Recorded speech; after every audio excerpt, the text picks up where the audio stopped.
वो जो sensible voice है, जो एक समझदारी की बातचीत करने वाला जो कश्मीरी है, शायद उसको एंटी इस्लाम करार देकर और फोर्सेस का मुखबिर का उस पर टैग लगा देते हैं। एक जैसे ना सर, सोशल मीडिया पे एक ऐसा मैसेज सर्कुलेट है कि इंटेलिजेंस के पास पहले से थोड़ा सा इनपुट था लेकिन उसको सीरियस नहीं लिया। प्राइम मिनिस्टर मोदी ने भी नेशनल न्यूज़ के ऊपर बताया कि हमने 100 घंटे के अंदर पुलवामा का बदला ले लिया है जी। कि जो आर्मी चीफ है जनरल आसिफ मुनीर, उन्होंने भी काफ़ी एक भड़काऊ टाइप बयान दिया था जिसमें ओवरसीज़ पाकिस्तानी को वो एड्रेस कर रहे थे और उसमें वो कह रहे थे कि हम जो मुस्लिम्स हैं वो एक डिफरेंट है, हमारे कल्चर डिफरेंट है, हम सुपीरियर हैं। ये फर्स्ट टाइम ऐसा है कि जिसमें एक सिलेक्टेड टूरिस्ट को टारगेट किया गया और टू नेशन थ्योरी थी, वो हम अलग हैं, इसलिए टू नेशन थ्योरी को जो है अंजाम दिया गया। और कश्मीरी आराम से मेन इंडिया के साथ इंटीग्रेट होकर आगे चल रहे हैं, प्रोग्रेस कर रहे हैं और कश्मीर भी प्रोग्रेस कर रहे हैं। जो कश्मीर को फंडिंग मिलती है from the government of India, वो हाईएस्ट हो, किसी स्टेट को उतनी फंडिंग नहीं मिलती डेवलपमेंट के लिए जितनी कश्मीर को मिलती है।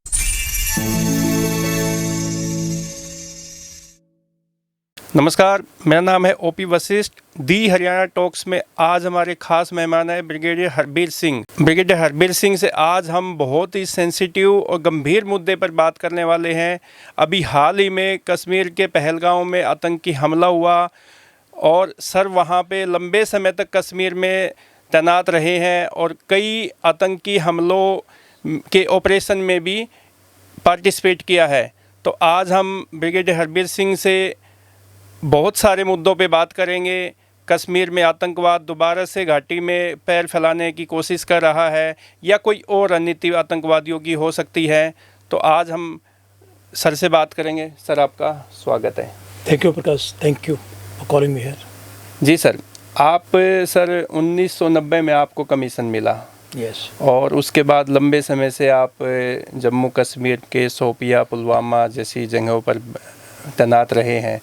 तो ये जो पहलगाम में जो आतंकी हमला हुआ है 22 अप्रैल को, इसको आप कैसे देखते हैं सर? देखिए, जब से ये हिंदुस्तान पाकिस्तान दो देश बने हैं तब से ही पाकिस्तान की जो मेन रणनीति रही है वो कश्मीर के ऊपर अपना कब्जा दिखाने की रही है। और ये ज़्यादा इसलिए वो करते हैं क्योंकि पाकिस्तान एक फेल्ड स्टेट एक प्रकार से, और उनकी काफ़ी नीतियाँ जो फेल हो रही हैं, तो जो आम पब्लिक है उसका अटेंशन डाइवर्ट करने के लिए वो कश्मीर का जिक्र करते रहते हैं, कश्मीर के अंदर आतंकवाद को हवा देते रहते हैं। और ये 5 अगस्त 2019 को जब हमने आर्टिकल 370 हटा दिया था, हमने आर्टिकल 35 अल्फा हटा दिया था, तो उसके बाद से हम सब ने देखा कि काफ़ी कश्मीर एक नॉर्मलसी की तरफ एक तेज़ी से बढ़ रहा था। और 2019 के पहले अगर साल में वहाँ पर 80 लाख के आसपास टूरिस्ट जाते थे, तो भी टूरिस्ट की संख्या पिछले 2-3 साल से 2.5 करोड़ के ऊपर पहुँचने लगी थी। जी जी। और आम कश्मीरी भी जो था वो आतंकवाद से थोड़ा सा विमुख होकर और अपने एक प्रोग्रेस की तरफ उसका ओरिएंटेशन हो गया था।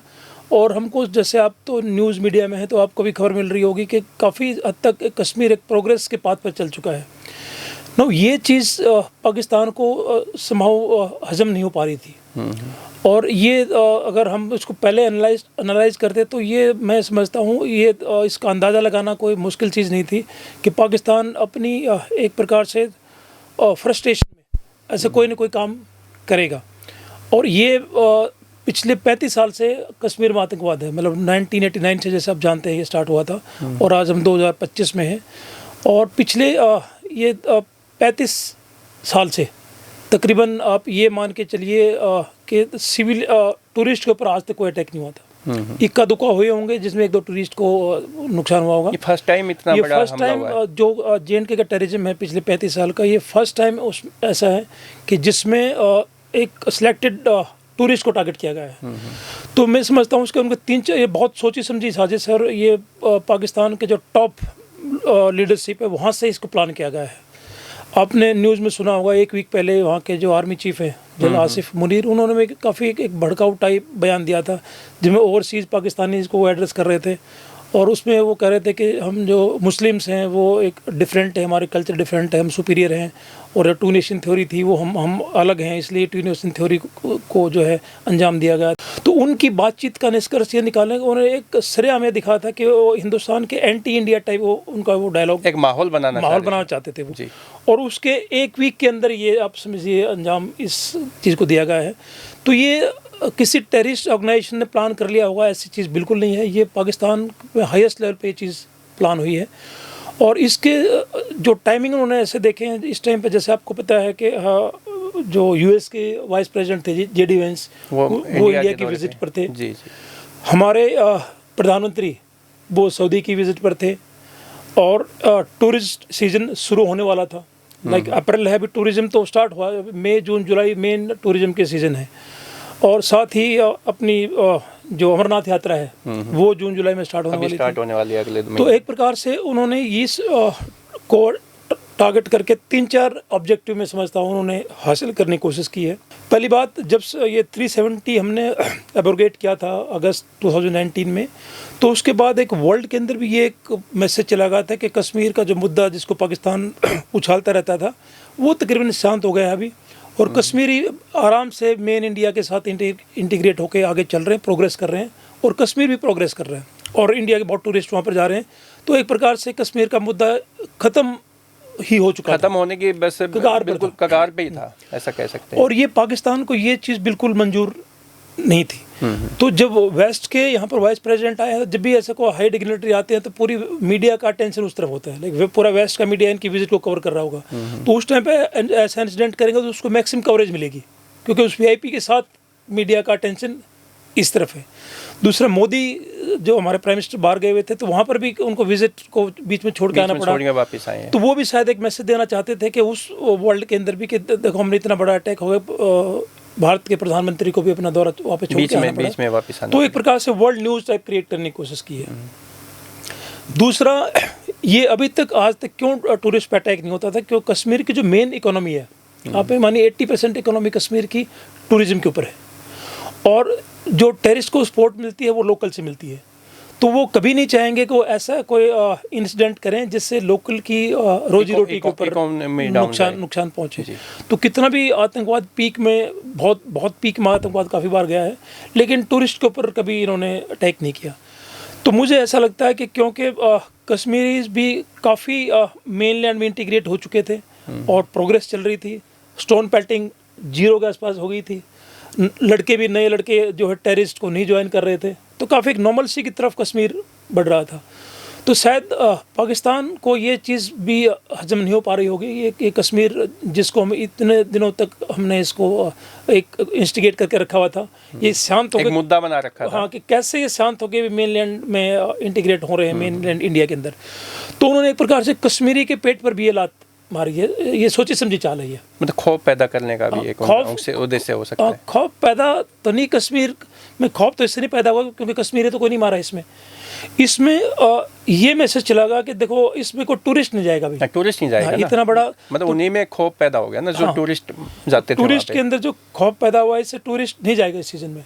टूरिस्ट इस सीजन में नहीं जाएगा। तो आप देखिए वहाँ के जितने होटल्स थे, रेस्टोरेंट थे, वहाँ की बोट्स थी, जितने भी वो जो टूरिज्म पे जिनकी रोजी चल रही थी, वो एक प्रकार से मुश्किल से 0 के नज़दीक पहुँच जाएगी भी। वो कोई टूरिस्ट इस माहौल में जाएगा नहीं। और इसकी सबसे बड़ी मार पड़ेगी कश्मीरी के ऊपर जी। तो उन्होंने ये भी, मैं समझता हूँ, एक बहुत सोची समझी साजिश के तहत किया जिससे कश्मीरी को मार पड़े। और कश्मीरी को भी कहीं ना कहीं वो एक मैसेज देना चाहते थे कि तुम अगर टेररिस्ट और टेररिज्म के साथ मिलकर नहीं चलोगे तो हम ऐसा भी कर सकते हैं। और इससे जो आम कश्मीरी है, मैं कश्मीर में कई टेनवर किए हैं, तो जो आज 35 साल का कश्मीरी है या लगा ली 38 साल का जो कश्मीरी है, उसने gun culture, encounter, bomb blast, cordon search, इसके अलावा बंद, इसके अलावा नॉर्मल लाइफ देखी नहीं उसने। आज जो कश्मीरी 35 से 38 साल का है, उसने पैदा होने से आज तक वही लाइफ देखी है। डिस्टर्बेंस, इनकाउंटर, गन कल्चर, 35 से ऊपर के जो लोग हैं, डेथ, डिस्ट्रक्शन, वही देखते आ रहे हैं वो। तो पहली बार उन्होंने नॉर्मल सी का उनको टेस्ट लगा था। पिछले 3 साल से एक नॉर्मल लाइफ चल रही थी, कोई बंद नहीं हो रहे थे, कोई स्टोन पेल्टिंग नहीं हो रही थी। और कश्मीर में ये इवन टेररिस्ट की एक्टिविटी भी कश्मीर से शिफ्ट होकर जम्मू की तरफ आ गई थी। आपने देखा होगा जम्मू में ज़्यादा हो रहे थे, कश्मीर में कंपेरेटिवली कम हो रहे थे जी। तो वो नॉर्मल सी शायद कहीं ना कहीं पाकिस्तान के जो हुक्मरान हैं उनको वो अखर रही थी, और उस नॉर्मल सी को तोड़ने का और कश्मीरी को भी एक मैसेज देने का एक इसमें जो है उनका इंटेंशन छुपा अच्छा था। सर, मैं कहता जैसे ये पहलगाम में हुई, दोपहर के समय पे घटना हुई, वहाँ पे तो टूरिस्ट बहुत ज़्यादा जाते हैं। सिक्योरिटी वहाँ पे किस लेवल पे होती है और ये चूक कैसे हुई जो वहाँ तक पहुँच गए लोग? देखो, इसमें दो चीज़ें हैं। पहली बात तो चूक ये वहाँ तक पहुँच गई, ये चूक नहीं है, क्योंकि टेररिस्ट है वो फौजी की वर्दी में था, वो कश्मीरी की वर्दी में जा सकता है, के नीचे छुपा के चल सकता है, तो उसको पहुँचने में कोई दिक्कत नहीं है जी। लेकिन कहीं ना कहीं जो हमारी सिक्योरिटी एजेंसीज़ हैं वो शायद 3 साल की जो नॉर्मलसी थी उससे शायद हमने समझा कि नॉर्मलसी वापस आ गई है।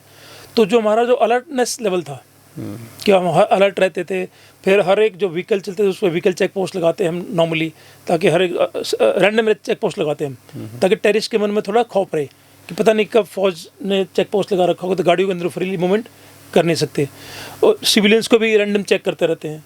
तो वो जो हमारी ड्रिल्स थी वो कहीं ना कहीं शायद क्योंकि आतंकवाद की घटनाएं कम हो रही थी, आतंकवाद का मूवमेंट के इनपुट्स कम आ रहे थे, तो वो नेचुरल है कि वो मतलब सेना जो है थोड़ा सा फ्रेंडली होने के उसमें थी, ऐसा कह सकते हैं, आम पब्लिक के और हाँ, क्योंकि पब्लिक के साथ हम सपोर्ट कर रहे थे, और एक प्रकार से ये था कि नॉर्मलसी आ गई और कश्मीरी के साथ हमारा अच्छा तालमेल बन चुका था और कश्मीरियों के साथ अच्छा तालमेल था और चीज़ें नॉर्मलसी की तरफ तेज़ी से बढ़ रही थी।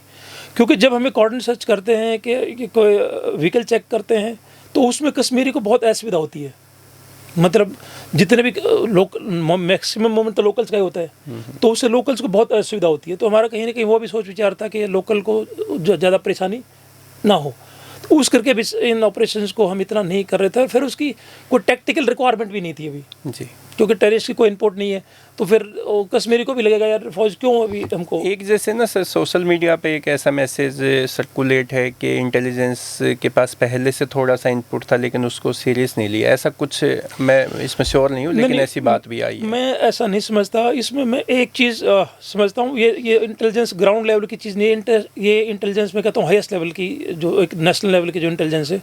हमको पाकिस्तान के टेल साइंस पढ़ने चाहिए थे कि उनके अंदर कितनी फ्रस्ट्रेशन होगी आज कि वो कश्मीर इंटीग्रेट होने की कगार पर है, काफ़ी तेज़ी से नॉर्मलसी वहाँ पर आ रही है, तो उससे कहीं ना कहीं पाकिस्तान के अंदर फ्रस्ट्रेशन होना स्वाभाविक था। तो शायद इस माइंडसेट को हम एक हाईएस्ट लेवल पर रीड नहीं कर पाए। अगर इसको हाईएस्ट लेवल पर हम रीड करते हैं तो फिर हम ऐसी किसी चीज़ के लिए पक्का सचेत रहते हैं। मैंने एक आर्टिकल पढ़ा था टाइम्स ऑफ इंडिया में कुछ दिन पहले, और उस ऑथर ने फिर वो एक आर्टिकल लिखा है, तो उसने 10 दिन पहले ये लिखा था कि अभी हमको कश्मीर में बहुत सचेत रहने की ज़रूरत है, बिकॉज पाकिस्तान में जो बलूचिस्तान में हुआ है तो उसका भी कहीं ना कहीं, हालांकि उसमें इंडिया का कोई रोल नहीं है, वो पाकिस्तान की खुद की पॉलिसीज़ हैं जिससे बलूचिस्तान में वो एक इंसर्जेंसी चल रही है, और उस ट्रेन इंसिडेंट में काफ़ी पाकिस्तानी सोल्जर्स भी मारे गए। तो उसका जब पाकिस्तान की आर्मी चीफ वगैरह ने और जब वहाँ के जो मेन टॉप लीडरशिप ने जो इंटरव्यूज़ वगैरह दिए थे, उसमें उन्होंने हल्के से इशारा कहीं किया था कि इस पीछे जो ताकतें हैं उनको भी हम एक सबक सिखाएंगे, एक मैसेज देंगे जी। तो उसने उन शब्दों को पकड़ के और ये कहा था कि शायद हमको थोड़ा सचेत रहना चाहिए, क्योंकि वो एक बड़ा उनका इंटेंट उस स्टेटमेंट से क्लियर निकल के आ रहा था। तो कहीं ना कहीं हमने वो इंटेंट मिस कर दिया। अगर उस इंटेंट को हम पकड़ के चलते तो इतना ओपनली तो ये हम शायद नहीं हो पाता। जहाँ पे इतने टूरिस्ट हैं उसके आसपास हम पक्का कोई आर्मी के डिप्लॉयमेंट छोटा मोटा कुछ एक जगह है जहाँ टूरिस्ट का कंसंट्रेशन होता है, जहाँ टूरिस्ट का कंसंट्रेशन होता है, पहलगाम है, सोनमर्ग है, गुलमर्ग है, वहाँ पर हम कोई आर्मी का छोटी टुकड़ी आसपास कहीं रख सकते थे अगर हम इसको एंटिसिपेट करते थे। तो सर, आर्मी को जैसे लोकल जो वहाँ के कश्मीरी है वो कितना सपोर्ट करते हैं? देखो, मैं आपको सही बताऊं बात, लोकल कश्मीरी, जैसे मैंने आपको थोड़ी देर पहले बताया, लोकल कश्मीरी इस टेररिज्म से फेडअप हो चुका है जी। और मैं मेरे टेन्योर के दौरान मैं कश्मीरियों से काफ़ी बातचीत करता था, काफ़ी मेरे दोस्त भी हैं कश्मीर में लोकल्स, और इन प्राइवेट वो सभी मानते थे कि ये जो उनकी जो लाइफ में जो प्रॉब्लम है वो टेररिस्ट की वजह से है।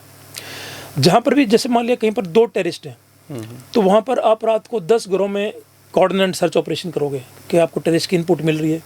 जो घर का आप कोऑर्डिनेट सर्च करते हैं तो उस घर वालों को बहुत दिक्कतें होती हैं, हालांकि हम उनको बहुत इज्जत से पेश आते हैं और हम उनको, जैसे सिस्टर है तो अपनी सिस्टर मानते हैं, पेरेंट्स है तो अपने पेरेंट्स मानते हैं, उनको अपना अपना फैमिली मान के हम घर की सर्च करते हैं। लेकिन जब सर्च करते हैं तो घर का सामान आप बाहर निकाल रहे हो, रात को फिर मोस्टली ऑपरेशन डिस्टर्बेंस तो होती है तो परिवार हम में। कितना भी पोलाइटनेस रखें, कितना भी एक पॉजिटिविटी उनकी तरफ रखें, कितना भी हम्बल रहने की कोशिश करें, लेकिन लाइफ में थोड़ा डिस्टर्बेंस तो आता ही है। तो वो उनको मैं कहता था कि जहाँ आपके 2 टेररिस्ट हैं वहाँ 10 कॉर्डन सर्च ऑपरेशन हो रहे हैं, जहाँ 10 टेररिस्ट हैं वहाँ पर 100 कॉर्डन सर्च ऑपरेशन होकर ज़्यादा इनपुट्स आएंगे।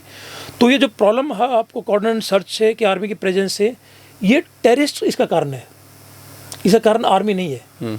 अगर टेररिस्ट नहीं होगा तो आर्मी का कोई काम नहीं है वहाँ पर सिविलियंस के बीच में डिप्लॉय होना। आर्मी का तो उनको सुरक्षा देना ही है ना काम हाँ, है इनको। उनका सुरक्षा देना है, और उससे ज़्यादा टेररिस्ट जो है वो फ्रीली मूवमेंट ना करें, टेररिस्ट अपने आप को ऑर्गेनाइज ना कर सकें, टेररिस्ट अपनी स्ट्रेंथ ना बढ़ा सकें, वो मेन काम वो है। अगर आर्मी नहीं होगी तो फिर टेररिस्ट अपनी स्ट्रेंथ बढ़ाते जाएंगे, अपना उसके ऊपर डोमेन कैप्चर करते जाएंगे। तो एक प्रकार से टेररिस्ट को वहाँ से आउट रखने के लिए आर्मी डिप्लॉयड है। जब टेररिस्ट नहीं होगा तो आर्मी ना कोई कॉर्डन सर्च करेगी, ना रोड के ऊपर व्हीकल चेक करेगी, ना और सिविलियंस को रैंडम चेक करेगी, तो आर्मी वहाँ पर होगी ही नहीं। फिर आर्मी तो बॉर्डर पे चली जाएगी। तो ये इन प्राइवेट सभी कश्मीरी समझते थे, लेकिन कश्मीरी सोसाइटी का एक क्या है, ये आपस में डिस्ट्रस्ट बहुत है, क्योंकि जो टेररिज्म है इसको जिहाद से जोड़ा गया है, जिहाद को कुरान से जोड़ा गया है, कुरान से फिर सारा रिलीजन से जोड़ दिया जाता है। क्योंकि रिलीजन से जोड़ा जाता है तो उस रिलीजन के फैक्टर में हर कश्मीरी बाहर से उसको ये दिखाता है कि मैं सपोर्ट कर रहा हूँ, अंदर से उसकी सपोर्ट नहीं है। अंदर से तो उसको पता है कि उसकी जीवन बहुत डिस्टर्ब हो चुका है आतंकवाद को लेके, लेकिन क्योंकि एक रिलीजन का इसको एक जामा पहनाया गया है तो इस करके उसको बाहर ये डिस्प्ले करना पड़ता है कि मैं टेररिस्ट को सपोर्ट कर रहा हूँ। कि मैं डर भी है उनके डर परिवार को भी डर है। हमें उसी पर डर की बात तो यहाँ तक है, आप यकीन मानिए, जैसे कोई मेरे पास आया कोई कश्मीरी और हमने खुल के बातचीत किया, 3-4 भी आए कि भाई ये जो डिस्टर्बेंस है कश्मीर में वो आर्मी की वजह से नहीं है, आर्मी तो बहुत प्यार से पेश आती है, इज्जत देती है सबको, उनकी हेल्प भी करती है, ये टेररिस्ट इसका मेन कारण है। वो सभी प्राइवेटली मानते हैं इस बात को, लेकिन वो घर जाने के बाद अपने भाई को ये चीज़ बता नहीं सकता, भाई के साथ ये शेयर नहीं कर सकता कि हमारी प्रॉब्लम टेररिस्ट है, बाप बेटे के साथ ये बात नहीं कर सकता कि हमारी प्रॉब्लम टेररिस्ट है, क्योंकि हो सकता है वो जो भाई या बाप वो इतना जुनूनी हो जिहाद में कि उसको ये चीज़ पसंद ना आए और वो कहीं टेररिस्ट को ये खबर कर दें कि मेरा भाई क्या मेरा बेटा ऐसी बातें कर रहा था। एंड वो जो सेंसिबल वॉइस है, जो एक समझदारी की बातचीत करने वाला जो कश्मीरी है, शायद उसको एंटी इस्लाम करार देकर और फोर्सेस का मुखबिर का उस पर टैग लगा देते हैं। तो ये सोसाइटी एक प्रकार से एक दूसरे से डरी हुई है। एक ये हर कश्मीरी को पता है, जब स्टार्ट हुआ था आतंकवाद तो आज़ादी इनका था कि हमें आप नारे भी सुनोगे, हमें क्या चाहिए आज़ादी, हम क्या चाहिए आज़ादी। तो मैं कश्मीरियों से मैंने बहुत बातचीत किया है, देखो भाई आप जो हमारे 28 स्टेट है ना, इंडिया के 28-29 जितने भी स्टेट हैं उनसे ज़्यादा आज़ाद आप हो। जो कश्मीर को फंडिंग मिलती है from the government of India वो हाईएस्ट है, वो किसी स्टेट को उतनी फंडिंग नहीं मिलती डेवलपमेंट के लिए जितनी कश्मीर को मिलती है। कश्मीर में उस टाइम 370 था, 35 अल्फा था, कोई बाहर वाला कोई भी जाकर वहाँ ज़मीन नहीं ले सकता था, लेकिन कश्मीरी आके कहीं भी ज़मीन ले सकते हैं, उनको आज़ादी है, उनको ऐसे आपको तो हमसे ज़्यादा आज़ादी है। फिर कश्मीरी प्राइम मिनिस्टर बन सकता है, ऐसे आप प्राइम मिनिस्टर बन सकते हो, आप प्रेसिडेंट बन सकते हो, आप आर्मी चीफ बन सकते हो, आप अपने बच्चों को ये आतंकवाद से दूर हटाइए, आप इतने इंटेलिजेंट कौम हैं, आप IAS IPS बन सकते हो, सारे पॉलिसी मेकर आप बन सकते हो। तो ऐसी कोई चीज़ नहीं जो आपके पास नहीं है, तो ये आज़ादी चाहिए, क्या मतलब है इसका? तो उनके पास इसका कोई जवाब नहीं होता था, क्योंकि उन्होंने इसको जुमले को सिर्फ एक नारे के तौर पर इस्तेमाल किया, कभी शांत मन से सोचा ही नहीं। और शांत मन से सोचा तो वो तो हमसे ज़्यादा आज़ाद है। वो इंडिया में जितनी उनको फैसिलिटीज़ थी उतनी दूसरे स्टेट में तो नहीं है। अच्छा सर, आप तो कारगिल युद्ध में भी पार्टिसिपेट किया है आपने, और तब से लेके 1999 से लेके और 2025 तक को आप कश्मीर को कैसे देखते हैं, कितने भागों में देखते हैं, कितना बदलाव हुआ है? बड़ा अच्छा सवाल आपने किया है ये। तो मैं अगर मैं थोड़ा पीछे चला जाऊँ जी। ये आतंकवाद स्टार्ट हुआ था 89 में। 89 में उस टाइम क्या था, ये बेसिकली अफ़गानिस्तान और अमेरिका का, रशिया का और अमेरिका का अफ़गानिस्तान में एक प्रकार से युद्ध चल रहा था। वहाँ रशियन फोर्सेस थे अफ़गानिस्तान में, अमेरिका उनके खिलाफ टेररिस्ट को तैयार कर रहा था, ओसामा बिन लादेन भी वहीं से तैयार हुआ था। और फाइनली 89 में रशिया को वहाँ से निकलना पड़ा।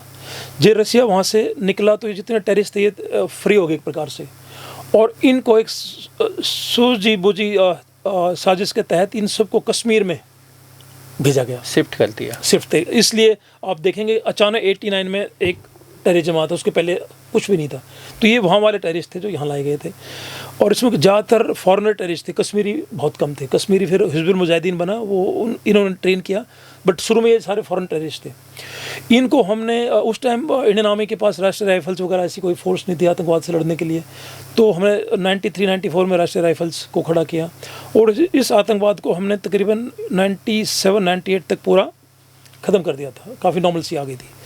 उसके बाद फिर पाकिस्तान ने कारगिल कर दिया, जब आतंकवाद सफल नहीं हुआ तो कारगिल के अंदर भी हमने विजय हासिल की।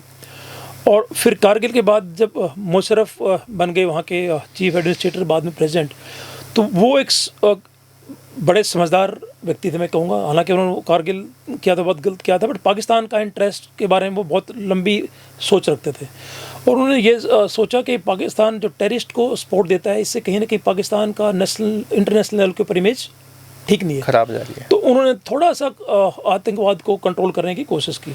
वो हिंदुस्तान भी आए थे 2000 में वाजपेयी जी के साथ, दिल्ली में भी आए थे। आगरा समिट हुआ था जी। तो जब ये सब चीज़ें चल रही थी तो फिर ये 9/11 हो जाता है, जो 2001 सितंबर 11 को जो वर्ल्ड ट्रेड सेंटर पे अटैक हुआ। तो जब ये 9/11 वर्ल्ड ट्रेड सेंटर पे जो एयरक्राफ्ट्स टकरा के वर्ल्ड ट्रेड सेंटर की 2 बिल्डिंग गिराई जाती हैं, और पेंटागन के ऊपर भी अटैक होता है। तो जब उसके बाद वेस्ट को समझ में आया कि आतंकवाद क्या है, अमेरिका को पहली बार समझ में आया आतंकवाद क्या है, उन्होंने फिर आतंकवाद के खिलाफ एक लड़ाई स्टार्ट की, global war on terror. Afghanistan में आए फिर वो अफगानिस्तान में आए तो अफगानिस्तान में तालिबान की सरकार थी, बहुत आतंकवादी थे, वो फिर वहाँ से प्रेशर आया, ये आतंकवादी फिर कश्मीर में घूम के आगे। तो 2002-03 में फिर एक कश्मीर में आतंकवाद का दौर आया, ये इनको हमने न्यूट्रलाइज कर दिया। 2005-06-07 तक ये अगेन कश्मीर में नॉर्मलसी आ जाती है। फिर एक नया दौर स्टार्ट किया इन लोगों ने स्टोन पेल्टिंग का 2008-09 में। 2008 में जो अमरनाथ यात्रा के लिए उस टाइम जो गवर्नर थे वहाँ के वोरा साहब, उन्होंने कुछ ज़मीन का अलॉटमेंट किया था अमरनाथ यात्रा के लिए, जो शेल्टर्स वगैरह बनाने के लिए। तो उसे काफ़ी कश्मीर में प्रोटेस्ट हुए और स्टोन पेल्टिंग जो फोर्सेस के ऊपर स्टार्ट हुई। उस स्टोन पेल्टिंग में फिर क्योंकि फौज के ऊपर नज़दीक आके पत्थर मारते थे, फौज को अपने बचाव में तो फिर कुछ करना पड़ेगा, तो फौज भी बीच बीच में फायरिंग करती थी बचने के लिए। उस फायरिंग में फिर काफ़ी कश्मीरी जो उनकी डेथ हुई, क्योंकि वो फौज से डायरेक्ट आके वो इनकाउंटर करते थे। सुरक्षा में तो करना ही पड़ेगा ना, सुरक्षा तो फिर फौज को रखनी पड़ेगी। तो फिर ये स्टोन पेल्टिंग का दौर भी 2010-11 के आसपास समाप्त हो जाता है। फिर 2012 में 13 में वहाँ पर था कश्मीर में, और ये मानिए वो बड़ा एक नॉर्मल सा दौर था कि आतंकवाद ख़त्म हो चुका है, साउथ कश्मीर बिल्कुल पीसफुल था, नॉर्थ में भी इक्का दुक्का को पाकिस्तानी टेररिस्ट घूमते थे, अदरवाइज शांति थी। फिर 2012 से लेकर और 2016 तक का जो टाइम था, ये एक नॉर्मल सी का टाइम था ना। इसमें टेररिस्ट का मूवमेंट कोई ज़्यादा था नहीं, लेकिन इस टाइम पर पाकिस्तान ISI ने और एक जमायत इस्लामी ऑर्गेनाइजेशन है कश्मीर में जो कि पूरी मॉस्क को कंट्रोल करते हैं वो, और बड़े बड़े बिजनेसमैन हैं वो, सरकारी नौकरियों में भी हैं, काफ़ी एक इम्पॉर्टेंट ऑर्गेनाइजेशन हो जमायत इस्लामी। नो पाकिस्तान ने जमायत इस्लामी के साथ एक अगेन उनको ऑन बोर्ड लिया, और मस्जिदों में भारत के खिलाफ, भारतीय सेनाओं के खिलाफ एक बड़े भड़काऊ भाषण देने स्टार्ट कर दिए। तो ये मैं उस टाइम एक इंटेलिजेंस यूनिट में था, तो ये इंटेलिजेंस हमको मिल रही थी। तो 2012, 13, 14, 15 तक ये ओपनली चलता रहा, और जो सरकारें, वो जो लोकल पुलिस थी, लोकल इंटेलिजेंस थी, उन्होंने सोचा चलो ठीक है, मस्जिद में बोल रहे हैं, शायद उस चीज़ को जितना तवज्जो देना चाहिए था मुझे लगता है उतना तवज्जो नहीं दिया गया। इसका कारण क्या हुआ कि जो लोकल्स थे उनका एक प्रकार से हौसले बढ़ते गए कि यार हम तो ओपनली खिलाफ बोल रहे हैं, फौज के भी कोई बोल नहीं रहा, ओपनली बोल रहे हैं, हिंदुस्तान के भी ओपनली टेररिस्ट को सपोर्ट करने की बात भी कर रहे हैं। पहले ये चीज़ें मॉस्क में होती थी, फिर आहिस्ता आहिस्ता 14-15 होते होते ये जो इस्तेमाज बोलते हैं, इस्तेमाज से बाहर बड़े बड़े टेंट लगा के और बड़ा फंक्शन जुलूस वगैरह करते हैं, तो ये चीज़ें इस्तेमाज में शिफ्ट होगी बाद में कि जिसमें 2-3 हज़ार लोग हैं और ये ओपनली फ़ौज के ख़िलाफ़ और आपकी हिंदुस्तान के खिलाफ बातें हो रही हैं, जिहाद की बातें हो रही हैं। तो इसको कंट्रोल करने में बेसिकली काम था स्टेट गवर्नमेंट का स्टेट एजेंसीज़ का, क्योंकि आर्मी तो नहीं जाके उसमें कुछ कर सकती है। तो शायद वो स्टेट गवर्नमेंट और सिक्योरिटी एजेंसीज वहाँ की थी, वो कहीं ना कहीं कंप्लेसेंट थी इसमें। और ये बढ़ते बढ़ते इतना हो गया, लोगों का एक प्रकार से उनमें ये फीलिंग आ गई अब तो हम आज़ाद हो जाएंगे, क्योंकि ओपनली बात कर रहे हैं हम, ओपनली उन्होंने ऑर्गेनाइजेशन खड़े कर लिए अपने लड़ने के लिए। और ये 15-16 का टाइम ऐसा था जब ये स्मार्टफोन्स नए नए आए थे। तो एक नया लड़का था बुरहान वानी जी, उसकी कोई ऐसी बड़ी टेररिज्म की कोई ऐसी कोई बैकग्राउंड नहीं थी, कोई बड़ा टेररिस्ट लीडर भी नहीं था, बट उसको 2-3 AK कहीं से मिली, किसी टेररिस्ट ग्रुप के साथ उसका एसोसिएशन बना और उसने काफ़ी सारे भड़काऊ वीडियोस बना बना के और डालने शुरू कर दिए व्हाट्सएप पे, सोशल मीडिया पे। ये वीडियोस बहुत चले कश्मीर में, बहुत वायरल हुए, बहुत आपने भी देखे होंगे। तो ये वायरल हुए तो फिर कश्मीरियों को है तो एक ही वीडियो, वो एक ही टेररिस्ट और 4-5 के साथ बैठे हुए हैं, लेकिन जब आप इसको फ़ोन में देखते हैं तो लगता है पता नहीं कितनी बड़ी आर्मी होगी है। जब हम ये इंडियन आर्मी को चैलेंज कर रहे हैं और इंडियन आर्मी को हम यहाँ से भगा देंगे और हम आज़ादी हासिल कर लेंगे, तो आम पब्लिक में ये मैसेज गया कि पता नहीं कितनी बड़ी टेररिस्ट की एक शायद एक बड़ी फोर्स खड़ी हो गई होगी और ये शायद हम अभी आज़ादी के नज़दीक है। तो वो उस टाइप का साइकोलॉजिकल बिल्डअप हो गया था। ये क्योंकि बड़ा कोई टेररिस्ट था नहीं, ऐसे छुटपुट लड़का था ये, तो इसको फौज ने 8 जून 2016 में एक मुठभेड़ में मार दिया, ये और इसके 2 साथी। तो ये जब हुआ तो फिर कश्मीरियों के मन में एक इमेज ये बन गई थी कि ये तो हमारा बहुत बड़ा एक अल्टीमेट वॉरियर है जो हमको आज़ादी दिलाएगा। तो ये मेरा तो पूरे कश्मीर को एक बहुत सदमा पहुंचा। वो गुस्से में भी थे कि भाई हमारा एक लीडर मारा गया, क्योंकि उससे बहुत बड़े बड़े लीडर, जब मैं कश्मीर में था तो बहुत बड़े बड़े लीडर हमने टेररिस्ट के मारे हैं। रियाज नाइक को जो बहुत बड़ा लीडर था उसको मारा है, बहुत सारे बड़े बड़े लीडर्स को मारा है, उसका फर्क नहीं पड़ा क्योंकि इसकी इमेज बिल्डिंग हुई थी, सोशल मीडिया पर ज़्यादा लोगों तक पहुंच गया था। हाँ, और इसकी इमेज बिल्डिंग 2-3 साल ऐसे ग्रेजुअल जो इमेज बिल्डिंग हुई है, तो इसमें एक उसकी एक्सेप्टेंस ऐसी हो गई थी कि ये तो बस अल्टीमेट है, ये मतलब इससे बड़ा तो कोई हो ही नहीं सकता। मतलब वो एक फॉल्स इमेज थी जो कि सोशल मीडिया के थ्रू बिल्डअप हुई थी। ये मरा तो फिर लोगों में जो उनके मन में जो पॉइजन भरा गया था पिछले 3-4 साल से, जिहाद का, फोर्सेस के खिलाफ वेनम भरा गया था, आज़ादी का, वो सारे सड़कों पर निकल आते हैं और उसमें फिर उन आर्मी की गाड़ियों को ऊपर भी पथराव और मुठभेड़ करने की कोशिश करते हैं। तो आर्मी को क्योंकि बहुत एक प्रकार से पूरा कश्मीर वो was on fire, south Kashmir mainly, तो आर्मी को कंट्रोल करने के लिए फायर तो करना पड़ेगा सेल्फ डिफेंस में, क्योंकि ये आर्मी का जो डिप्लॉयमेंट था उसके ऊपर भी आ गया, उनको रन ओवर करके उसको अटैक करना चाह रहे थे। तो इसके अंदर तकरीबन 170-80 कश्मीरीज की फिर जाने गई और चीज़ें थोड़ी सी कंट्रोल में आई। ये दौर था जब मैं वहाँ पर साउथ कश्मीर में एक सेक्टर कमांडर बन के गया राइफल्स का। और इस दौर अब ये कश्मीर का आतंकवाद का दौर बिल्कुल अलग है। ये एक ऐसा दौर है जहाँ पर आम कश्मीरी का टेररिस्ट को पूरा सपोर्ट है, क्योंकि उसको जो मन में जो पॉइजन था वो फ्रेश है उसका, और वो अचानक से मन किसके पॉइजन किया तो उसको ठीक करने में भी टाइम लगता है, मतलब उसको रियलिटी से सोच बदलने में टाइम लगता है।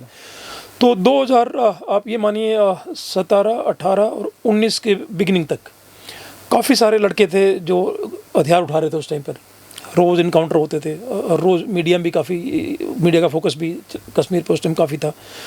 तो 2 साल तक काफ़ी इनकाउंटर्स चले और जब मैं गया तो कुछ एक तो ऐसे फ्रीडम जोन टाइप बना रखे थे कि इतने वो रेडिकलाइज थे वो गांव कि वहाँ पर आर्मी भी जाने से झिझकती थी, इसलिए झिझकती थी कि ये आपके ऊपर स्टोन पेल्टिंग करेंगे, अटैक मारेंगे, आप फायर करोगे और सिविलियंस की कैजुअलिटी होंगी। तो हमारा हमेशा एक एम होता है सिविलियन की कैजुअलिटी ना हो, कम से कम कैजुअलिटी करें हम। अभी ऐसे जो पूरा ब्लैक है कि हर बंदा आर्मी के ऊपर पत्थर मारने के लिए आएगा, औरतें भी आएंगी, तो हम चाहते हैं कि ऐसे इलाके से इनिशियली दूर रहा जाए तो ठीक है, नहीं तो एक इनोसेंट सिविलियन की जान जाए वो भी आर्मी कभी नहीं चाहिए ऐसा। बट आहिस्ता आहिस्ता आर्मी ने फिर सिविलियंस के प्रति, मैं था जैसे मेरे मेरे नीचे 5000 के आसपास सोल्जर्स थे, तो सबको बड़े क्लियर आदेश थे, वो हर वीक में उन आदेश को रिपीट करता था कि ये जो लोकल्स हैं वो हमारी ऑन फैमिली जैसे उनको ट्रीट करेंगे हम। जैसे आपको थोड़ी देर पहले मैंने बताया कि हमारे भाई हैं, हमारी बहनें हैं, हमारी माताएं हैं, हमारे बुजुर्ग हैं, और उसके साथ उस आउटलुक के साथ इनके साथ हमारा व्यवहार होना चाहिए। ऑपरेशन करना हमारा काम है, पक्का करेंगे, लेकिन ऑपरेशन करने जाएंगे तो जब भी सिविलियन से हमारा कांटेक्ट होता है तो उनको इस इज्जत के साथ हम ट्रीट करेंगे। तो सिविलियंस का काफ़ी हमको सपोर्ट मिला, हमने काफ़ी सक्सेसफुल ऑपरेशन किए और इनके जो टॉप लीडर्स होते हैं उनको कैटेगराइजेशन होता है टेररिस्ट का, एक A++ जो है टॉप लीडर माना जाता है वो। और वो जैसे अब कोई मिनिस्टर लेवल का, मतलब एक A++ है वो कोई रिक्रूटमेंट देखता है, एक A++ है वो ट्रेनिंग देखता है, एक A++ है वो फाइनेंसेस को देखता है, एक लॉजिस्टिक्स देखता है, वो अलग अलग इंचार्ज होते हैं वो। तो हमने A++ 25 में से तकरीबन 20 के आसपास A++ हमने साउथ कश्मीर में जी न्यूट्रलाइज किए। तो काफ़ी हद तक जो है चीज़ें कंट्रोल में आ गई थी। फिर ये पुलवामा में आपको बाद में हाँ। बताऊंगा। अच्छा सर, बीच में मैं पूछना चाहूँगा, ये जो कश्मीरी पंडितों का जो पलायन हुआ उस टाइम पे आतंकवाद पीक पे था या कोई और? नहीं, उस टाइम जैसे मैंने आपको बताया ना, ये आतंक, अगर आप 89 से पहले देखो तो आतंकवाद जीरो था। अगर आप 89 88 में देखो तो कोई आतंकवाद नहीं था। तो 89 में जब वहाँ से वो रसिया निकला अफगानिस्तान से और वो सारे टेररिस्ट जो फ्री हो गए, तो उन टेररिस्ट को इस तरफ डाइवर्ट किया गया, कश्मीर की तरफ। तो हिंदुओं को ही निशाना बनाया उसमें? हाँ, तो हिंदुओं को निशाना उन्होंने बनाया एक दहशत फैलाने के लिए। एक प्रकार से ये जिहाद का, मतलब आप मीडिया वाले जानते होंगे कि काफिर को मारना, तो इनका ये जिहाद में कहीं ना कहीं इस प्रकार का भी कोई कॉन्सेप्ट है शायद। तो वो फिर नॉन बिलीवर जिसको बोलते हैं उसको टारगेट किया जाता है। एक कश्मीरी जो सोसाइटी थी उसने टेररिज्म को 89-90 से पहले कभी एक्सेप्ट नहीं किया। एक JKLF करके ऑर्गेनाइजेशन आता है 84 में, मकबूल भट्टो उसका वो था, लीडर था, जम्मू कश्मीर लिबरेशन फ्रंट। तो वो 80s में आया था, 84 में फिर उसको फांसी दे दी गई थी। तो वो कोई खास चला नहीं था, कश्मीरी ने कोई सपोर्ट नहीं किया। शुरू में जब आतंकवाद आया तब भी कॉमन कश्मीरी ने कोई ज़्यादा सपोर्ट नहीं किया था। ये तो फिर और एक पीरियड चलते और ये मस्जिदों से फिर पाकिस्तान ने मौलवीज़ के लिए स्क्रिप्ट भेजना स्टार्ट किया, मौलवी ने वो स्क्रिप्ट पढ़ना स्टार्ट किया, फिर लोगों ने वो चीज़ सुनना स्टार्ट किया। एक सिस्टमेटिक तरीके से आम पब्लिक के जो माइंड को एक प्रकार से अफेक्ट किया गया। लेकिन आज कश्मीरी फुली वाइज है। जैसे मैंने आपको बताया कि मैं कश्मीरियों से जब बातचीत होती थी तो उसको सब पता है कि आज़ादी वगैरह कॉन्सेप्ट एक फॉल्स कॉन्सेप्ट है। आज़ादी सारी उनके पास ऑलरेडी है और ये टेररिस्ट जो है वो उनका मेन समस्या का कारण है। वो हर कश्मीरी आज समझता है। इसी कारण नॉर्मलसी की तरफ हम बढ़ रहे थे बड़ी तेज़ी से। ये सर जैसे जो पहलगाम हमला हुआ है, ये ऐसा तो नहीं है कि जो अभी सरकार जो वक्फ बोर्ड बिल संशोधन लेके आ रही है उसको लेके तो उनका कोई गुस्सा नहीं है? ना, इसको वक्फ बोर्ड को अगर देखो, अब कश्मीर में क्या होता है, कश्मीरी सोसाइटी बहुत अवेक सोसाइटी है मैं कहूँगा। मतलब अगर मान लिया कोई पैलेस्टाइन में कोई चीज़ होती है, कोई गाजा स्ट्रिप में कोई चीज़ होती है, यहाँ पर प्रोटेस्ट हो जाएंगे। या फ्रांस में एक बार किसी ने कोई मैगजीन में कोई कार्टून बना दिया था, कश्मीर में प्रोटेस्ट हो गए थे। तो कश्मीर के लोग इंटरनेशनली भी कोई इस्लाम के खिलाफ हल्का सा भी परसीव्ड इनको लगता है कोई चीज़ ठीक नहीं हुई, उससे ही प्रोटेस्ट करते हैं। लेकिन इसको लेकर कश्मीर में कोई प्रोटेस्ट नहीं हुआ था। अगर वो होता नाराज़गी तो कश्मीर में कहीं तो आवाज़ आती। तो इसको लेकर कहीं भी कोई प्रोटेस्ट नहीं था। आप देखेंगे इंडिया में कोई प्रोटेस्ट नहीं हुआ। आपने सोचा क्यों नहीं हुआ? वक्फ बोर्ड जिसमें इतना मीडिया पे हल्ला चल रहा है, इतने विपक्ष इतना हल्ला कर रहा है, मुस्लिम जो लीडर्स इतना हल्ला कर रहे हैं, इसके प्रोटेस्ट क्यों नहीं हुए?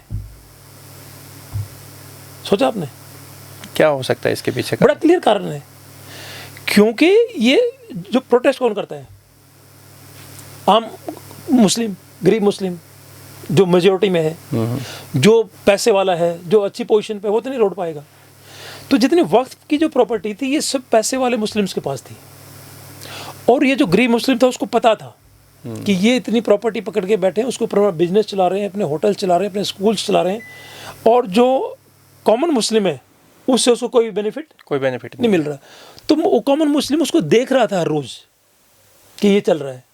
तो जब उसमें संशोधन हुआ तो कॉमन मुस्लिम, तो मैं कहता हूँ खुश हुआ होगा। इसलिए कोई भी प्रोटेस्ट नहीं, तो इसके ऊपर तो कितना प्रोटेस्ट होना चाहिए था। जब CAA पे प्रोटेस्ट होगा, CAA तो किसी भी मुस्लिम, इंडियन मुस्लिम को अप्लीकेबल नहीं था, किसी को भी जरा से भी अप्लीकेबल नहीं था। वो तो था ये जो बाहर से जो आएंगे उनके लिए अप्लीकेबल था, जो सिटीजन्स दूसरे कंट्री से आएंगे। तो इंडियन मुस्लिम्स पे तो बिल्कुल लागू नहीं था। उस पर कितने प्रोटेस्ट हो गए थे। तो इसमें इसलिए प्रोटेस्ट नहीं हुआ क्योंकि कॉमन मुस्लिम को पता है कि ये जो पैसे वाले लोग जो एक्सप्लॉइट कर रहे हैं, जो रिच मुस्लिम्स, पूर मुस्लिम को, ये उनके पैसा डालेगा।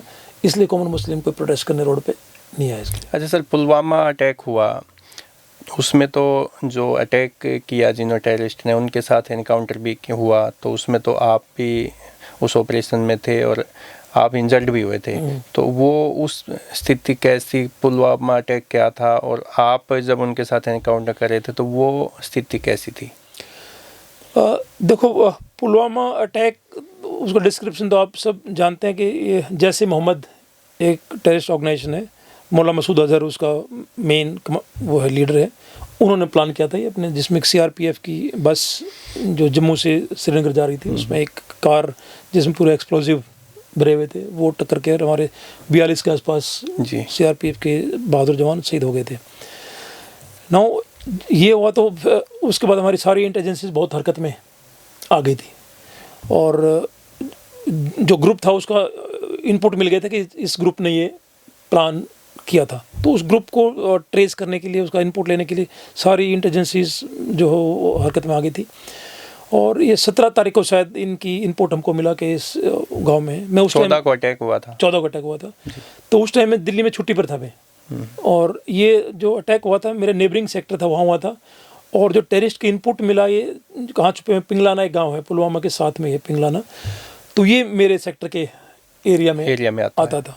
तो 18 को मैं दिल्ली में जब सुबह उठा तो देखा मेरे फ़ोन पे काफ़ी मिस्ड कॉल मैसेज थे। तो मैंने फिर देखा, बात किया तो पता चला कि पिंगलाना गांव में जो 5 टेररिस्ट थे, इनका इनपुट मिला था। रात को हमने ऑपरेशन लॉन्च किया था इनको न्यूट्रलाइज करने के लिए। तो रात में उस ऑपरेशन में हमारे एक मेजर डोंडियाल जो लीड कर रहे थे, उनकी वो शहीद हो गए थे और 3 जवान शहीद हो गए थे। और बता के अभी तक टेररिस्ट का कोई एग्जैक्ट पिन पॉइंट लोकेशन नहीं मिल पाया है। तो ये सुनते ही फिर मैं उचित समझा कि मेरे को अपने यूनिट के साथ होना चाहिए। एक इतना एक क्रिटिकल हाई लेवल का ऑपरेशन चल रहा है। तो मैंने फ़्लाइट लिया और मैं फिर श्रीनगर पहुंचा तो पता चला ऑपरेशन अभी चल रहा है। तो मैं सीधा ऑपरेशन साइट पर जाता हूं। तो वहाँ जाके मुझे बताया गया कि 4 टेररिस्ट को हमने न्यूट्रलाइज कर दिया है और जो 5वां टेररिस्ट है उसकी खोज जारी, वो कहीं छुपा हुआ था। तो जब ये चल रहा था तो मैंने वो इनकाउंटर साइट का सुपरविजन करने के बाद फिर मैंने सोचा कि जहाँ ये हमारे शहीद हुए थे मैं उस जगह का मुआयना करता हूँ। नॉर्मली हम हर इनकाउंटर में जाते हैं तो हर चीज़ को एक एनालाइज करते हैं ताकि वो क्या हमसे गलती हुई और क्या सबक लेके आगे हमसे वो गलती ना हो। तो हर एक इनकाउंटर में हम ये एक प्रकार से एनालिसिस करते हैं। तो वो एनालिसिस के लिए मैं वहाँ पर गया तो वहाँ मुझे बताया गया कि यहाँ इसमें टेररिस्ट थे, इस घर में थे, यहाँ हमारी पार्टी थी, ऐसे फायर आया, ऐसे काफ़ी खून फैला हुआ था। वो देखने के बाद फिर मेरे साथ मेरी प्रोटेक्शन पार्टी थी और मैं वापस एक पतली सी गली थी, उससे आके फिर एक चौड़ी गली बनती है, उसमें आके हमको आना था और उसी में आगे इनकाउंटर चल रहा था। और पीछे उसमें पुलिस की एक पार्टी और सीआरपीएफ की पार्टी लगी हुई थी। पुलिस की और सीआरपीएफ की पार्टी लगती है, एक आउटर कॉर्डन बनाते हैं ये, ताकि जब आपका इनकाउंटर चल रहा होता है तो सिविलियंस अंदर आके और अंदर नहीं आए, हाँ, इनकाउंटर के अंदर वो कोई दखल अंदाजी ना करे। तो जैसे मैं उस पतली गली से मेन गली में आया तो मेरे से 8 मीटर दूर एक ट्रैक्टर ट्रॉली के नीचे टेररिस्ट छुपे हुए थे, बैठा हुआ था। एक ही बचा हुआ था। अच्छा, एक था। हाँ, बाकी चार हो गए। तो इससे पहले कि हम अपनी गन उठाते, उसने तुरंत गन उसका हाथ में थी और उसने हमारे ऊपर फायर स्टार्ट कर दिया। तो 8 मीटर से आपके ऊपर फायर आ रहा और मैं तो इसी ड्रेस में था क्योंकि मैं सीधा एयरपोर्ट से गया था जी। तो कोई कम्बैट तैयारी भी नहीं थी। तो उसने तकरीबन 20-25 सेकंड में उसका फायर आया, हमने उसको तुरंत उसके बाद मार गिराया। तो उसके फायरिंग में एक हमारे डीआईजी थे आईपीएस, उनको पेट में गोली लगी। एक पुलिस वाले था सब इंस्पेक्टर, उसके सिर में गोली लगी, वो शहीद हो गया। हमारा एक मेजर थे, उसके दोनों पैरों में गोली लगी, वो गिर जाता है। मेरा जो प्रोटेक्शन था उसके भी ऐसे पेट में, थाइस में एक गोली लगी। तो जब ऐसा ऑपरेशन चलता है तो फिर हॉस्पिटल में डॉक्टर और वहाँ पर एक हेलीकॉप्टर स्टैंड बाई होता है ताकि जैसे कोई इंजरी हो तुरंत हेलीकॉप्टर आए और कैजुअल्टीज़ को भेज दिया जाए। फिर हमने हेलीकॉप्टर बुलाया और कैजुअल्टीज़ जो इंजर्ड थे उनको भेजा। फिर 20 मिनट के बाद मुझे लगा कि मेरे को भी पैर में ना ऐसा कुछ डिस्कम्फर्ट्स है। तो मैंने फिर ट्राउज़र ऊपर करके देखा था, गोली मेरे भी पैर में आर पार निकली हुई थी। अच्छा, आपको उस टाइम पता ही नहीं चलता? ना, उस टाइम वो हीट ऑफ मोमेंट ऐसा होता है ओम प्रकाश, गोली चल रही है, मतलब जैसे सामने से 8 मीटर से गोली आ रही है तो आपका एक सिस्टम फ्रीज हो जाता है एक प्रकार से, आपकी पूरी सेल्स फ्रीज हो जाएंगी क्योंकि 8 मीटर और बिल्कुल सामने है। हाँ, दोनों तरफ से गोलियां जा रही हैं टक टक टक। तो वो मैं नहीं समझता क्या फेज था वो, क्या एक मेंटल स्टेट थी। बट वो गोली का मुझे 20 मिनट के बाद, जब सबको हेलीकॉप्टर में डालने के बाद वो चले गए, जब मैं वो लोग की रिपोर्ट दे रहा था अपने हायर हेडक्वार्टर्स में कि सब ठीक है, सारे टेररिस्ट ख़त्म कर दिए गए हैं, उसी टाइम पर फिर मेरे को लगा कि एक गोली मेरे को भी लगी हुई है। ये बहुत बड़ा ऑपरेशन था। अगर आप देखेंगे उस टाइम पे जाके तो प्राइम मिनिस्टर मोदी ने भी नेशनल न्यूज़ के ऊपर बताया कि हमने 100 घंटे के अंदर पुलवामा का बदला ले लिया है जी। फिर राजनाथ सिंह थे उस टाइम होम मिनिस्टर, उन्होंने भी टीवी पे कि हमने 100 घंटे के अंदर हमारे सुरक्षा बलों ने बदला ले लिया है। तो एक पूरे देश में एक प्रकार से एक खुशी थी कि हमारे सुरक्षा बलों ने इतने बड़े उसका 100 घंटे के अंदर बदला ले लिया है। तो आपको युद्ध सेवा मेडल मिला इसको हाँ, मेरे को फिर युद्ध सेवा मेडल इसके लिए मिला था। और आपको सेना मेडल भी मिला है, वो किस सेना मेडल में कारगिल वॉर जो था, कारगिल वॉर में जी मेरे को सेना मेडल मिला था। तो सर आप जैसे सियाचिन में भी रहे हैं, तो वहाँ का क्या स्थिति रहती है? सियाचिन ग्लेशियर में भी आपने तैनाती ली 3 टाइम। हाँ, देखो सियाचिन में जब हम थे उस टाइम पे तो काफ़ी बहुत डिफ़िकल्ट परिस्थितियाँ थी। उस आपका मेन लड़ाई आपकी वेदर के साथ है, क्योंकि -30 -40 डिग्री टेम्परेचर है। और उस टाइम पर जो हमारी क्लोथिंग थी, टेंटेज थी, कि हमारे राशंस थे, वो भी उतने उस क्वालिटी के नहीं थे कि आप कंफर्टेबल हो उसको। तो ऊपर से फायरिंग भी काफ़ी होती थी, तो पाकिस्तान की तरफ से, हमारी तरफ से भी। फिर ओवर द ईयर्स जब ये 84 में सियाचिन स्टार्ट हुआ था, और आप ये मानिए उसके तब तक तो एक शांति थी एक प्रकार से। कोई हमारा सियाचिन के अलावा LC के ऊपर JNK में कोई ऐसी डिस्टर्बेंस नहीं थी। तो उस टाइम काफ़ी फायरिंग होती थी। जैसे ये टेररिज्म आया JNK में, तो उस टाइम फिर पाकिस्तान का फोकस सियाचिन से हटकर और LC के ऊपर आ गया। फिर यहाँ फायरिंग होने लगी जी। तो 90s के बाद होती है सियाचिन में फायरिंग, बट कम होती है। और आजकल तो काफ़ी अच्छी फैसिलिटीज़ हैं, आपके टेंटेज बहुत स्नो और कोल्ड प्रूफ हैं, आपकी क्लोथिंग बड़ी अच्छी है, आपके राशंस बड़े अच्छे हैं। तो आज सियाचिन आज जो जवान जाता है उसके लिए काफ़ी सरकार ने सुविधाएं उपलब्ध कराई हैं। बट लाइफ डिफ़िकल्ट है, माइनस में आपको अगर रहना पड़े तो इट इज़ डिफ़िकल्ट। अच्छा सर, आप रोहतक के गांव टिटोली से संबंध रखते हैं, क्योंकि हमारा रोहतक, झज्जर, रेवाड़ी ये ऐसे ज़िले हैं कि जो सेना के इलाके में, सेना में जाना ही पसंद करते हैं। और यहाँ जो हमारे हरियाणा के जो सैनिक हैं वो कैसे लोग हैं और वो कितने नीडर हैं? आपने तो लंबे समय से उनके साथ बड़ा काम अच्छा किया। सवाल आपने किया। ये मैं ये इसलिए नहीं कह रहा कि मैं यहाँ से बिलोंग करता हूँ, बट जो हमारे यहाँ के जो लोग हैं वो हर चीज़ में अव्वल हैं, अव्वल। मैंने कारगिल की लड़ाई में भी देखा, फिर कश्मीर में मैंने कम से कम 40 के ऊपर इनकाउंटर्स में हिस्सा लिया। और जो हमारे यहाँ के जो जवान होते हैं, जैसे होते हैं, अफसर होते हैं, उनकी दिलेरी का कोई मतलब मुकाबला नहीं है।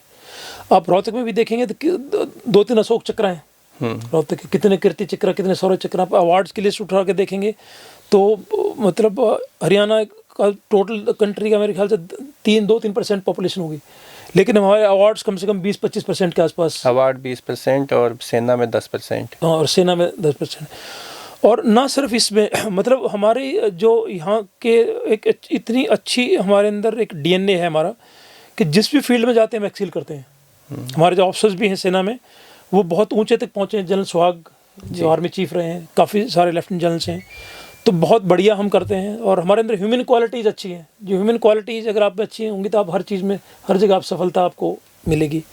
स्पोर्ट्स में आप देख ही रहे हैं, मतलब पूरा हिंदुस्तान एक तरफ होता है और हरियाणा एक तरफ होता है। तो आर्मी के अंदर भी बहुत बहुत बढ़ चढ़कर बहादुरी का प्रदर्शन हमारे यहाँ के जो नौजवान हैं और ऑफिसर्स हैं उन्होंने किया है। अच्छा सर, आप 4 से 5 MA आपने कर रखी है, नेशनल सिक्योरिटी में MPhil कर रखी है, और आप पंजाब यूनिवर्सिटी से PhD कर रहे हैं।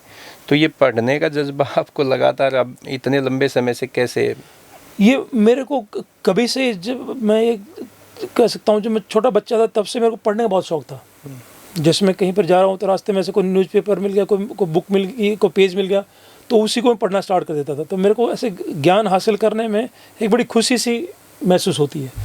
तो इसलिए मैंने अपने जो पढ़ाई का सिलसिला वो अपना कंटिन्यूस रखा आर्मी सर्विस के साथ साथ। और 4 मास्टर्स के साथ साथ 2 और मास्टर्स मेरी चल रही थी। और 5-6 मैंने पोस्ट ग्रेजुएट डिप्लोमास कर रखे हैं, अब भी पढ़ता रहता हूँ। और ये मैं चाहता हूँ ये हर एक बच्चे को भी एक याद डालनी चाहिए, क्योंकि आप जितना पढ़ेंगे उतना ही आपका एक नॉलेज बढ़ेगा, उतना ही लाइफ में आगे बढ़ने के फिर उतने अवसर खुलते जाते हैं।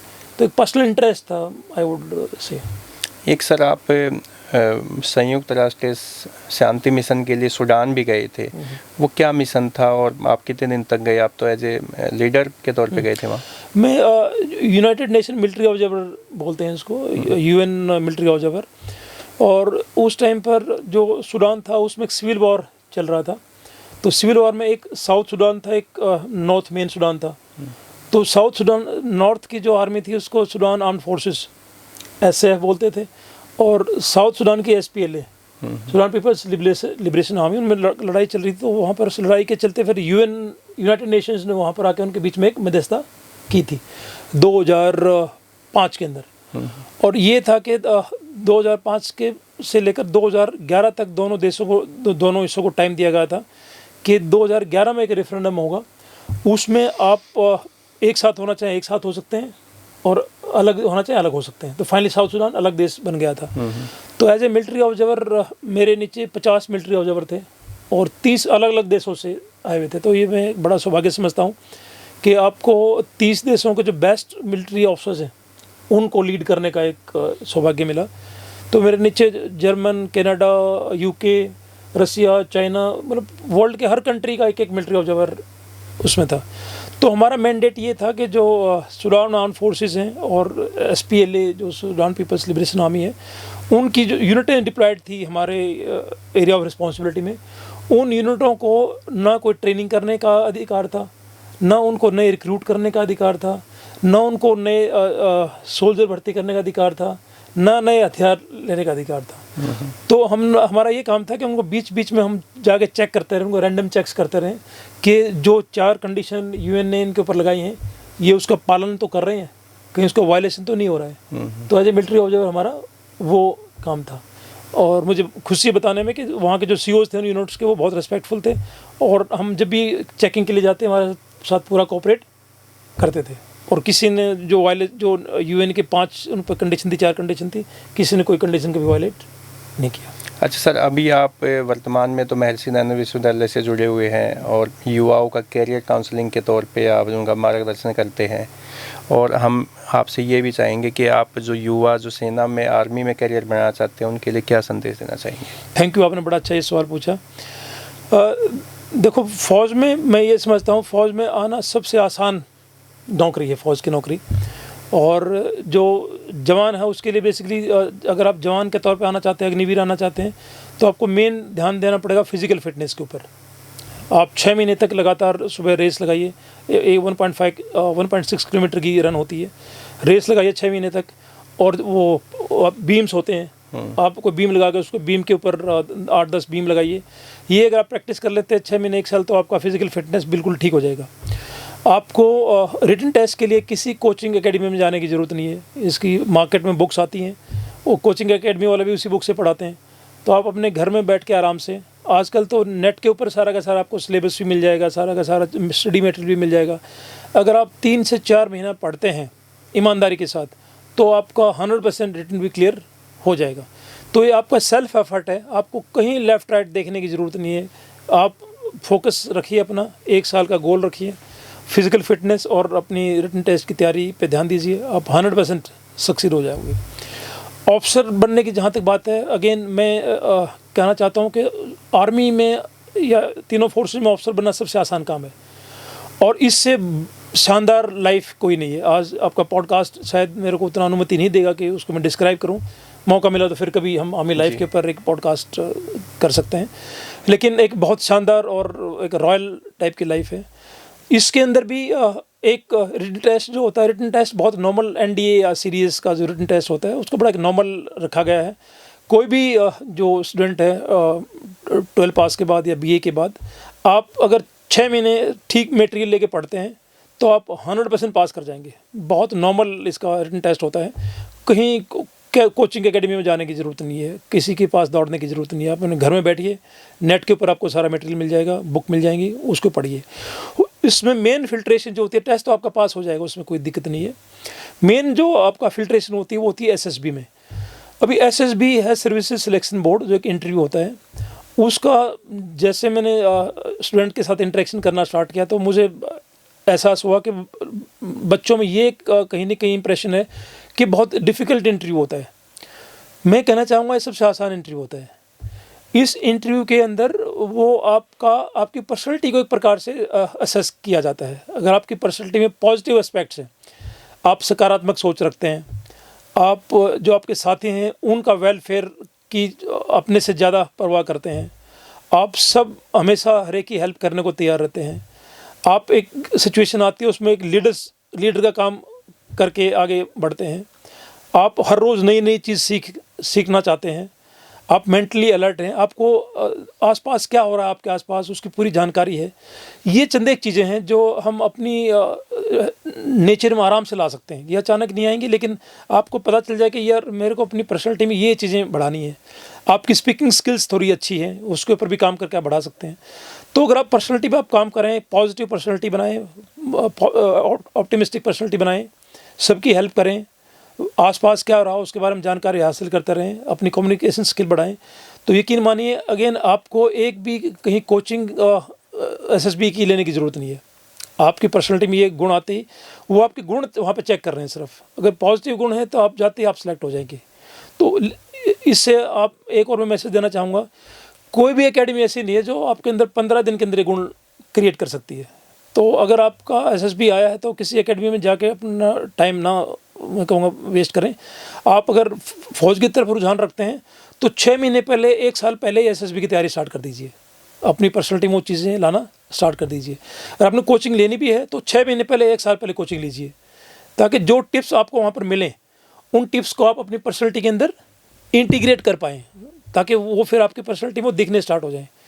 क्योंकि 15 दिन में कितना भी आपको सिखा जाए वो आपकी पर्सनैलिटी का हिस्सा नहीं बन पाएगा।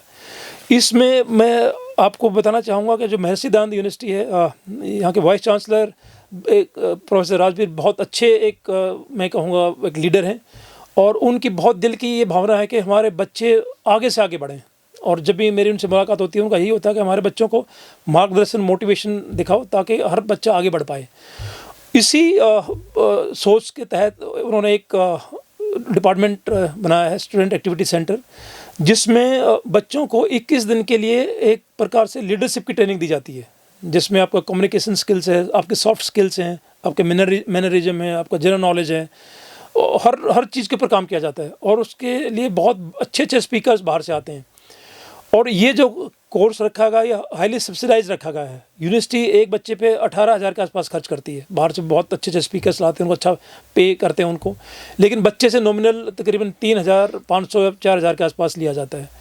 और मैं आज इस प्लेटफॉर्म पर एक बहुत कॉन्फिडेंस एंड क्लैरिटी से कहना चाहता हूँ, इससे बढ़िया जो है प्लेटफॉर्म एक पर्सनैलिटी को डेवलप करने का कहीं पर मैंने देखा नहीं है जो MDU में है। और मैं भी वहाँ पर रेगुलर क्लासेस लेता हूँ बच्चों की, on personality development, on public speaking, on general knowledge, on soft skills, और भी काफ़ी अच्छे अच्छे बहुत बढ़िया वहाँ पर आते हैं स्पीकर्स। तो मैं चाहूँगा हरियाणा का जो यूथ है उसको इस फैसिलिटी का पूरा फ़ायदा उठाना चाहिए। जब बच्चा आता है एक दिन और जब वहाँ से जाता है तो उस बच्चे में दिन रात का अंतर हम सबको दिखता है।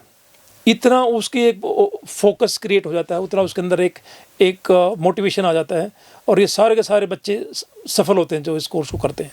तो दोस्तों, आज हमारे साथ थे ब्रिगेडियर हरबीर सिंह, जिन्होंने बहुत ही इम्पोर्टेंट टिप्स हमें बताए करियर के लिए भी, और पुलवामा अटैक हुआ, कारगिल वार हुआ, और पहलगाम जो अभी हमला हुआ है उन पे भी अपने बहुत ही अनुभव जो है इनके जो सेना में रहे वो आपके सामने पेश किए। सर, आपका बहुत बहुत धन्यवाद है। थैंक यू सो मच, आपने हमारे को टाइम दिया। Thank you Prakash, thank you.